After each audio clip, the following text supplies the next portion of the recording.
Hey there, guys. All right, today we are back with some more history matters, and this time, why didn't the Western powers support the Christian Taiping Rebels? A short animated documentary. Before we dive in, make sure you go and check out the links in the description box below. I'd love if you join the Discord and follow me over at Twitch. I really do not have any sort of guess for this video. We're literally just going to dive right in and see what they say, because I don't know shit about this specific piece of history here. The Taiping Rebellion saw an attempt by Chinese rebels to overthrow the imperial government there and replace it with a semi-Christian theocratic state. This came during a time of high tensions and great distrust between the Chinese government and the Western powers. In spite of this distrust, and also the fact that the Western powers and the rebels shared a religion, the Europeans and Americans sided against the rebels. Which raises the question, why? Why did the Christian Westerners side against the Christian rebels during the Taiping Rebellion? Let me guess. Keeping China the way it was more beneficial money-wise, and it would allow the Westerners to take greater advantage of China moving forward. At least that was what their prediction was. So in 1850, That's in my order guess. to clamp down on religious dissent, the central Chinese government opted to purge Christians across the country.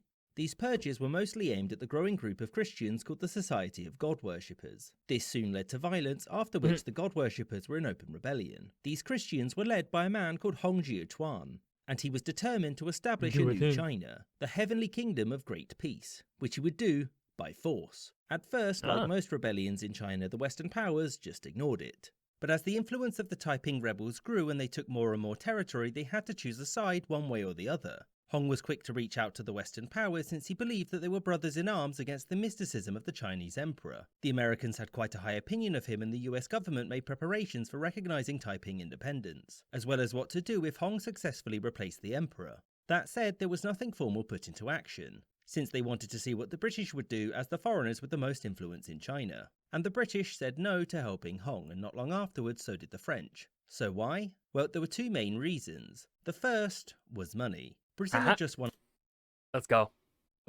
a lot of trade concessions in Hong Kong as a result of the First Opium War. And whilst the Qing government was bound to respect those concessions under the threat of force, the Taiping were not. And irrespective of how friendly Hong had presented himself, the British didn't want to support an unknown quantity. Furthermore, there was a lot of distrust of the rebels and their aims. When the Taiping captured territory, a lot of murder tended to happen, which soured Britain and France's opinions of the rebels. And the second reason why the Christian West didn't support the Taiping rebels was religion. Now, whilst Hong was nominally a Protestant, he and his followers' interpretation of Christianity Our beliefs. Jesus was not divine. I'm Jesus's brother.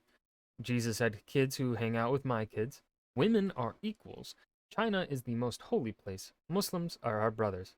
Well, the last one sounds pretty nice, as well as the women are equals part. That all sounds pretty cool. was seen as offensive, because Hong not only considered himself to be the rightful king of China, but also the literal younger brother of Jesus Christ. This claim of Hong being the holy bro, alongside the mixing of Christian doctrine The holy bro. I love that one. with traditional Chinese religious beliefs, meant that most Christians didn't see the Taiping rebels as fellow believers. And so, Britain and France opted to support the Qing emperor, to stop this new, unpredictable group from taking power and potentially ruining the money-making opportunities that they had. And with Britain and France supporting the central government, the Americans felt that there was little to be gained from helping the Taiping. And so the rebellion was left to its fate, which, in case you're wondering, was death.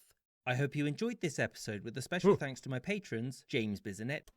And that was why didn't the Western powers support the Christian Taiping Rebels? I keep wanting to say rebellions.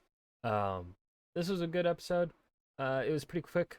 I don't think it's one of their newer ones, but I don't think it's one of their better newer ones. They covered a decent bit. They covered the question, I think, well enough. This was only 2 minutes and 41 seconds, so I think they fit in roughly the amount of context you expect from them. So a good job.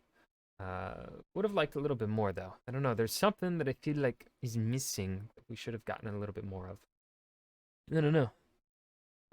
But yeah, I hope you guys enjoyed. Remember to hit that like button and subscribe for more. And I will see you guys in the next video. Peace.